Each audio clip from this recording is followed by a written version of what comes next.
Բարի երեկո, դուք դիտում եք բաց հարթակը, այսօր իմ հյուրը գլոբալիզացիա եւ տարածաշրջանային համագործակցության վերլուծական կենտրոնի նախագահ Ստեփան Գրիգորյանն է, բարև ձեզ։ Եվ այսպես, պարոն Գրիգորյան, մեծ 7-նյակի երկրների ղեկավարների համատեղ հայտարարությունը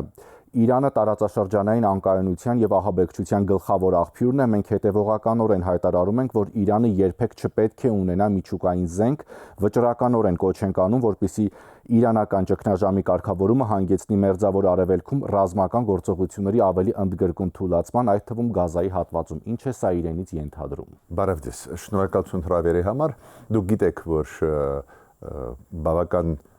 թեժ վեճ էր այս հայտարարության հետ կապված, այնտեղ այնուամենայնիվ հատված կա դեէսկալացիայի, դրանք եվրոպացի կարողացան մտցնել, բայց ակնհայտ է, որ Միացյալ Նահանգների թելադրանքով գրվեց այդ հայտարարությունը, եվրոպացի կուզած-չուզած հաշվի են նստում այդ փաստի հետ, նաև այն փաստի հետ, որ դաշնակից են Իսրայելի պետք է աջակցեն, ստեղ կան օբյեկտիվ պատճառներ, ոչ ոք չի ուզում, որ տարածվի միջուկային զենքը աշխարհով մեկ, հասկանալի է դա։ Բայց ես ինչ ուզում եմ ասել, եթե դուք նկատել եք, Դոնալդ Տրամպը ավելի շուտ վերադարձավ Միացյալ Նահանգներ, քան թե պետք է լիներ։ Ինքը առավոտ շուտ այս օրը դուրս եկավ վերադարձավ Միացյալ Նահանգներ ու հայտարարեց, որ դա կապված է նրա հետ, որ Մերձավոր Արևելքում լրջանում է վիճակը։ Ինչ եմ ուզում ասել, նույնիսկ այդքան լուրջ վիճակ է, որ մեծ 7-նյակի, ռեալ այդ գլխավոր գագաթնաժողովն է աշխարհով մեկ, մեծ 7-նյակից Միացյալ Նահանգները նախագահան շուտ վերադառնում է Միացյալ Նահանգներ, լուրջ է վիճակը, ուրեմն այդ հայտարարությունը հասկանալի է, աջակցություն Իսրայելի է, Եվրոպան կարողացավ անցկացնել այդ դեէսկալացիայի մասը, բայց դա գլխավորը չի, գլխավորը նա է, որ Տրամպը կշարունակի աջակցել Իսրայելին ու վտանգը նա է, որ Տրամպը կմտցնի Միացյալ Նահանգները ուղղակիորեն ռազմական գործողություն ծավալելու Իրանի տարածքում, դա շատ հավանական է, դա բոլորիս պետք է մտահոգի։ Այստեղ նաև ասվում է, որ արաբական եւ իսլամական երկրների արտգործնախարարներն էլ կոչ են արել դադարեցնել Իրանի դեմ ռազմական գործողությունները, արդյոք այսինքն չի ստացվում երկու բևեռների, կարծես թե ինչ որ իրար հակասող հայտարարություններ եւ կբախվեն թե ոչ։ Ես այդտեղ պետք է ասեմ, որ արաբական աշխարհը պարզ է, որ դեմ է, որ իրանց կենտրոնում, կոպիտ ասած, արաբական աշխարհի կենտրոնում է հենց Իրանը, պարզ է իրանք չեն ուզում, որ պատերազմական գործողություններ լայնամասշտաբ լինել, իրանց հայտարարությունը շատ հասկանալի է, բայց պետք չի մոռանալ Չինաստանի հայտարարությունը, բավական խիստ, քննադատող Իսրայելի ագրեսիան, այո, բևեռացումը գնում է, իմ կարծիքով, եթե Միացյալ Նահանգները ակնհայտ աջակցում են Իսրայելին, մեծ գաղտնիք չի, դաշնակից են։ Միացյալ Նահանգներին խնդրում եմ էլի, ես հատուկ ուզում եմ դիմել հայ ժողովրդին, չխառնեք Ռուսաստանի հետ։ Միացյալ Նահանգները լուրջ պետություն են։ Նույն եվրոպական երկրներն լուրջ են, իրենք դաշնակից Իսրայելին ինչով կարող են աջակցում են։ Միացյալ Նահանգները լայնամասշտաբ աջակցում են։ Մի խառնի Ռուսաստանի հետ, որը գցում է իր դաշնակիցներին։ Բայց եթե Միացյալ Նահանգները աստիճանա անցնեն, օգնությունից անցնել ռմբակոծությունների Իրանի տարածքում, ոչ միայն Իսրայելը, նաև Միացյալ Նահանգները միանան, որակական փոփոխություն կլինի, ու ես չեմ կարծում, որ Չինաստանը կողքի կկանգնի, արաբական աշխարհը կողքի կկանգնի, ու այդ ամենաանցանկալի զարգացումն է։ Եթե դուք նկատել եք, այս գիշերը Իսրայելը սկսեց լայնամասշտաբ ռմբակոծել Տեհրանը։ Այդ մեծ տարբերությունը առանձին ռազմաբազա ռմբակոծել, գնդակոծել կամ այն միջուկային ծրագրերի հետ կապված գործարանները Ֆորդոյում, այլ տեղերում մի այլ բան է, մայրաքաղաքը, որտեղ ապրում են 15 միլիոն մարդ, կոչ անել, որ ժողովուրդը դուրս գա, նաև Տրամպը կոչ արեց, այդ որակական փոփոխություն է պատերազմում, լայնամասշտաբ կարող է դառնալ ու դա պարզ է բոլորիս մտահոգում է, պետք է մտահոգի։ Մինչև անցնել այդ մտահոգություններին, այսինքն ամեն դեպքում կա հավանականություն, որ Միացյալ Նահանգները, ինչպես դուք եք ասում, կարող է եւ ուղղակիորեն հարվածներ հասցնել եւ այդտեղ արդեն արաբական աշխարհի, Չինաստանի, այսպես ասած, ներգրավվածությունն էլ կլինի եւ կվերածվի լայնամասշտաբ պատերազմի։ Այո, ցավով պետք է ասեմ, դրան է գնում, Գիտեք, ես տեսնում եմ, որ Դոնալդ Տրամփի դեպքում իրան կարելի է հեշտ մանիպուլյացնել։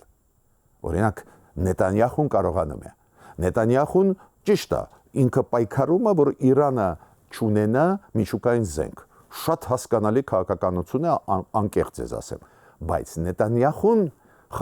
մանիպուլյացնում է։ Իրանը հրաժարվում է միջուկային զենք ունենալուց, բայց Իրանը ուզում է հարստացված ուրանը օգտագործել, որ օրինակ ատոմակայաններ աշխատացնել։ Ու այս նյուանսը շատ լավ աշխատացնում է, մոնիպուլյացնում է Նետանյախուն։ Ինքը ներկայացնում է Տրամփին այդպես, որ չէ, գիտես, նայե իրանք ուզում են այնուամենայնիվ հասնել նրան, որ ունենան միջուկային զենք, դա է պատճառը, որ ցանկացած դեպքում պետք է հարվածես։ Ու քանի որ իրոք Տրամփը այդ իմաստով այդ նյուանսների ջոկողը չի, ակնհայտ երևում է, իրան կարելի է եւ մանիպուլյացնել եւ էմոցիոնալ ինքը ինչ որ քայլեր անի, այո, վտանգը շատ մեծ է։ Բայց Իրանի նախագահը հայտարարեց, որ միջուկային զենքի կողմնակիցները տեղ չունեն Իրանի քաղաքականության մեջ եւ հորդորում է Միացյալ Նահանգներին, որ ստիպի Իսրայելին դադարեցնել Իրանի վրա հարձակումները։ Ну, это պաշտոնական դիրքորոշումն է Իրանի, Իրանը ինչ է ասում։ Մենք ի պաշտոնե հրաժարվեցինք։ Ուրիշ բան է, Միացյալ Նահանգները, Եվրոպան հավատում են, թե ոչ, դա ուրիշ խնդիր է։ Բայց ի պաշտոնե Իրանը ասում է մենք հրաժարվել ենք միջուկային զենքի, եկեք խոսենք այդ հարստացման, ուրանի հարստացման հարցը։ Հիմա Նետանյախուն ինչի վրա է խաղում։ Նուրբ լարերի վրա։ Ինքը ասում է հարստացումը ուրանի ավտոմատ նշանակում է միջուկային զենք ունենալը։ Այդպես չի, ես ֆիզիկոս եմ, շատ լավ գիտեմ, այդ հարստացման դու պետք է 90%-ից ավել անցնես,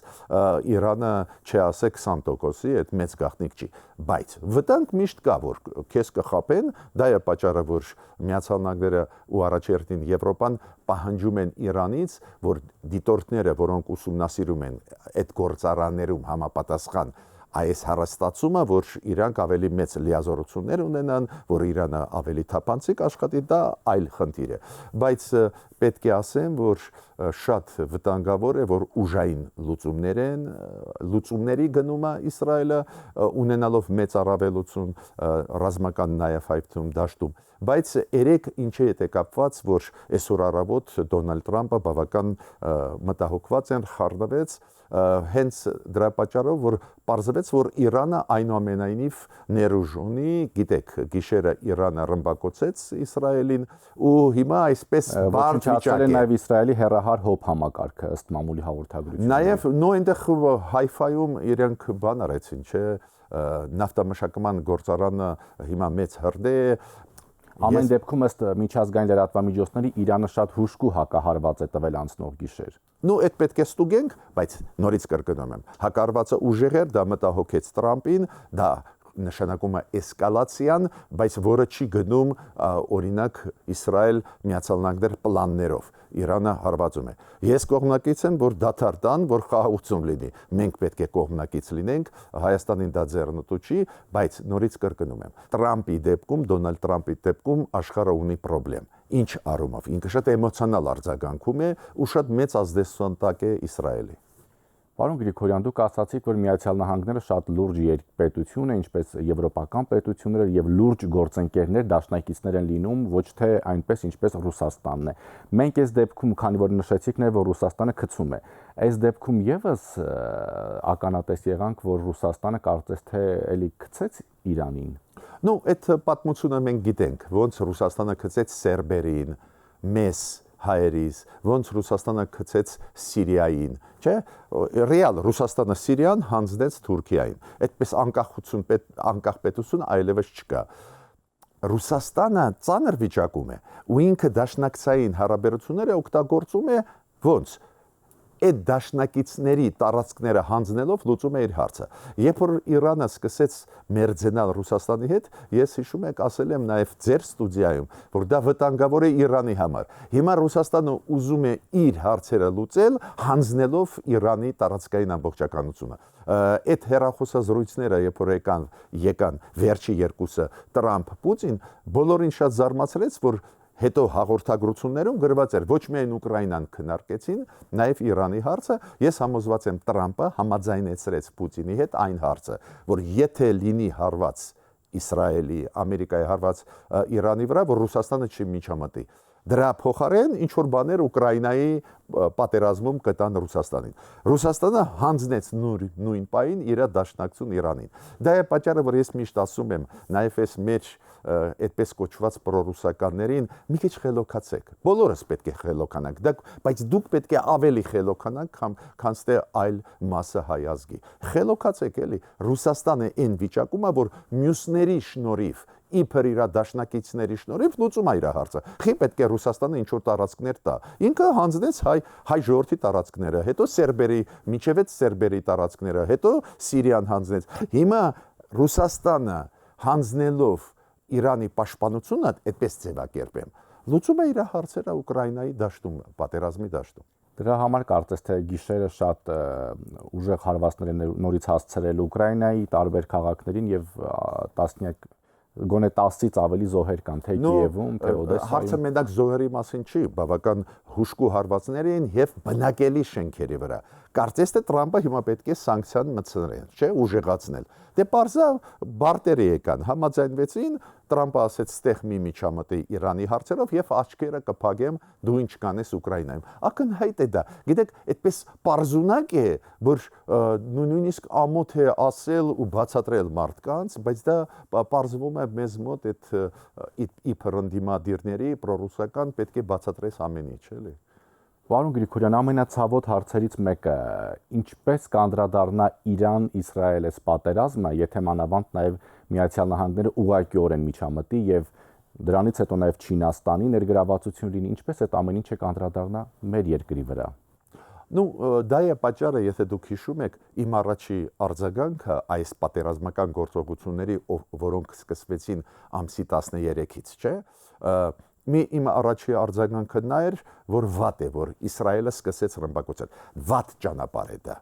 Իմ առաջի արձագանքը դա էլ ու ժամանակը ցույց է տալիս, ես ճիշտ էի, քանի որ ավտոմատ առաջանում է մեզ համար խնդիրներ։ Օրինակ, մի խնդրեմ, դուք գիտեք, որ այն բեռները, որոնք Իրանից գալիս են Հայաստան, կամ Իրան պետությունից կամ տրանզիտով գալիս են Իրանից Հայաստան, հիմա խնդրեմ ունեն հասնել Հայաստան։ Չէ, շատ հասարակ բան։ Ապակայունացումը Իրանում, պատերազմական գործողությունները Իրանի դեմ Իրանի տարածքում ավտոմատ բերեցին լոջիստիկ խնդիրների մեզ համար։ Երկրորդ խնդրեմը, որը շատ երևացող խնդրեմ է մոտ ժամանակներս, եթե Տեհրանը ռմբակոծեն երկար ժամանակ, դա փախստականների հոսքեր են, այդ խնդրեմը։ Մյուս խնդրեմը դուք գիտեք, որ պարզվեց Իսրայելում 17 Հայաստանի Հանրապետության քաղաքացիներ որպես տուրիստ մտան։ Հիմա իրենց պետք է վերադարձնես։ Այս ձևի շատ մեծ ու փոքր խնդիրներ տեսնում եք առաջանում են։ Ես նաև մեր կառավարությանը ինչ եմ խորհուրդ տալիս։ Բոլոր մեքենաները, ովքեր մտնում են Հայաստան, լինեն մեր մեքենաները, իրանցիների մեքենաները, անպայման պետք է այդ ականները ստուգեն ռադիացիայի մեքենաները ստուգեն ռադիացիայի կոնտեքստով, քանի որ այն ռմբակոծությունները, որոնք եղել են այդ գործարաններում, որտեղ որ միջուկային ծրագրեր են իրականացվում, այո, իրանք գտնվում են Հայաստանից դուրս, բայց տրանսպորտը հեշտ է տեղափոխում այդ ռադիացիան։ Ու արտախոսք ռադիացիայի շատ հավանական է, որ կար, ես կարդացի ՄԱԳԱՏԵ-ի զեկույցը երեկվա ու ես տեսնում եմ, որ խնդիրներ ստեղ կան։ Ուրեմն առաջանում են հարցեր, որոնց մենք մեղավորը չենք, մեղավորը այլ խաղացողներ են, բայց արձագանք տալիս են մեր վրա ու մյուս արձագանքը ակնհայտ Ադրբեջանի հնարավոր օգտվելը այդ պայից։ Այստեղ որովհետև մենք տեսնում ենք, որ Բաքուն փորձում է ապատեղեկատվություն տարածել, թե իբր Հայաստանն Իրանի դեմ որոշակի գործողություններ է իրականացնում, փորձում է խաթարել հայ-իրանական հարաբերությունները, այսինքն այս ամեն ինչից բացի ուզում եմ հասկանալ, արդյոք էսկալացիայի վտանգը ավելի մեծ կլինի, որ Իրանն էլ չի կարողանա, այսպես ասած, այն ինչ որ հայտարարում էր կարմիր գիծ է մեզ համար, այսինքն Իրանը լրիվ այլ կենտրոնում է զբաղված, ինչպես կարող է այստեղ իր կարմիր գծերի մասին խոսել։ Այո, ճիշտ եք, բայց ինչն է շատ հետաքրքիր։ Ինձ համար կարևոր է ինչ են ասում իրանցիք։ Իրանի հայտնի ԶԼՄ-ները ու հայտնի փորձագետները հայտարարում են, որ հենց Նախիջևանից ու Ղարաբաղից ԱԹՍ-ներով Իսրայելը հարվածել է։ Դա ֆիքսված բաներ են։ Դա ոչ միայն այդ ինչ որ լուրեր են տարածվում, պետք է մասնակցությունը Ադրբեջանի ի օգուտ Իսրայելի քայլ առ քայլ ֆիքսվում է։ Հիմա Ադրբեջանը տարածում է ապակը տեղեկատվություն, որ խառնի ալիքները, որ հիմա Իրանում այլ հոսքեր ինֆորմացիոն լինեն։ Այստեղ մերոնք պետք է շատ ակտիվ աշխատեն, մշտական կապի մեջ լինեն Իրանի ղեկավարության հետ, մշտական տվյալները տան, նաև հստակ ասեն ինչ է կատարվում։ Մեր հայտարարությունը պաշտոնական, գիտեք, մենք դատապարտել ենք այդ պատերազմը։ Այո, մենք ուզում ենք, որ խաղաղություն լինի, մենք ուզում ենք, որ բարիշեն Իսրայելը Իրանի հետ, բայց մենք դատապարտել ենք ռազմական գործողությունները Իրանի տարածքում, Իրանի դեմ։ Ուրեմն դա պետք է անընդհատ հիշեցնես, եւ նախագահի Իրանի ստեղ լրելը սխալ է։ Դա պետք է դիվանագիտական խողովակներով քաղաքական անընդհատ գնա։ Պարլամենտի իրանց անդամների հետ անպայման պետք է կապի մեջ լինենք, նաև այդ երկու հայ պարլամենտի անդամների, որ իրենք իրանցիներին ասեն ինչ է կատարվում։ Տեսակ Ադրբեջանը ինչ է անում։ Ֆիքսված է, որ օրինակ Կասպյան ավազանից Իսրայելի ԱԹՍ-ները մտան Իրան, դա ֆիքսել է համակարգը Իրանի, որտեղից կարող էր գալ պարզա Ադրբեջանի Կասպյան ծովից, չէ՞ եկավ։ Ինչ եմ ուզում ասել, հիմա Ադրբեջանը ուզում է խառնել ալիքները։ Այսինքն Ադրբեջանն ամեն դեպքում օգնել է Իսրայելին։ Միանշանակ օգնել է, ես համոզված եմ, որ հետախուզական տվյալները տալիս էին իրանք, Տավրիզի վրա հարվածները շատ հուշկու հստակ հարվածներ էին, պարզե եթե ինֆորմացիան Ադրբեջանը չտալ, ոնց կարող են այդպես հուշկու հստակ հարվածներ տային Տավրիզում։ Ինչ եմ ուզում ասել, ակնհայտ է Ադրբեջանի մասնակցությունը, որի մասին ես չեմ ասում, գոնե ես ասեի որպես վերլուծաբան, ասում են Իրանի վերլուծաբանները, Իրանի քաղաքական գործիչները, Իրանի ԶԼՄ-ները, ու մեկը չի, երկուսը չի, 15-ը չի։ Դա նշանակում է, որ մասնակցություն կա։ Ինչ աստիճանի պետք է ստուգել, վերստուգել, բայց Ադրբեջանը միտումնավոր ալիքները խառնում է։ Մինչդեռ պաշտոնական դիրքորոշումը կարդացեք Հայաստանի կառավարության, Հայաստանի արտգործնախարարության շատ հստակ է։ Պարոն Գրիգորյան, այսինքն կա այսպիսի վտանգ, որ եթե պատերազմը ավելի լայնամասշտաբ դառնա, ապա Ադրբեջանի կողմից մեծ է հավանականությունը նոր էսկալացիայի։ Ես կարծում եմ, որ այդ հավանականությունը շատ կաճի 3-4 օրից, եթե շարունակվի ռմբակոծությունը Թեհրանի։ Տեհրանը կենտրոնն է, մայրաքաղաքն է, 16-15 միլիոնանոց քաղաք ու այդ քաղաքի շուրջ, քաղաքի ներսում բոլոր ռազմական կենտրոններն են, ոչ միայն նախարարություններ, պաշտպանության եւ այլ, նաեւ հակաօդային համակարգը ամենակարևորը այնտեղը, նաեւ գործարանները, ռազմական Ինչ եմ ուզում ասել, Տեհրանին, եթե սկսեն լայնամասշտաբ ռմբակոծել, ինչը սկսեց Իսրայելը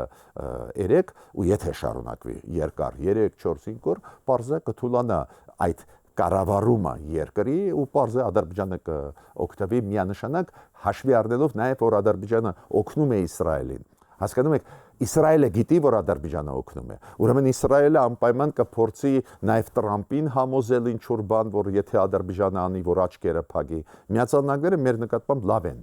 կասկած չկա, բայց դուք գիտեք, չէ, այս անցուդարձների ժամանակ, խառը վիճակների ժամանակ շատ անսպասելի քայլեր կարող են լինել։ Ուրեմն պետք է ուշադիր լինի իշխանությունը, ես իմիջիայլոց առաջարկում եմ իշխանությանը իրոք կարգադրել ու մի քանի քայլեր ուժայինների հետ կապված անել, նաև ուժեղացնել հարավը,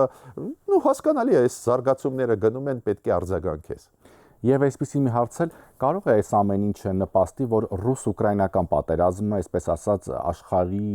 աչքում այսպես լուսանցքում հայտնվի, ավելի աչքաթող արվի այս ընթացքում։ Նու լուսանցքում չի հայտնվի, բայց դուք նկատել եք, հիմա ամբողջ աշխարհը սևերված է ինչի վրա։ Հենց մերձավոր արևելքի, ավելին ձեզ ասեմ, մեծ յոթնյակում օրակարգում գիտեք, միջև այդ եղել են երկու հարցեր. Ուկրաինայի հարցը եւ Դոնալդ Տրամպի մաքսատուրքերի քաղաքականությունը։ Երկու հարցեր։ Հիմա առաջինը դարձավ մերձավոր արևելքի հարցը։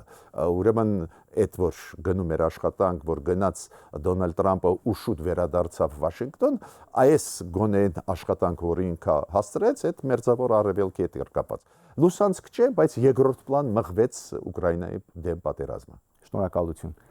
Հիշեցնում եմ հյուրը գլոբալիզացիա եւ տարածաշրջանային համագործակցության վերլուծական կենտրոնի նախագահ Ստեփան Գրիգորյանն է։ Շնորհակալություն ուշադրության համար, հաջողություն։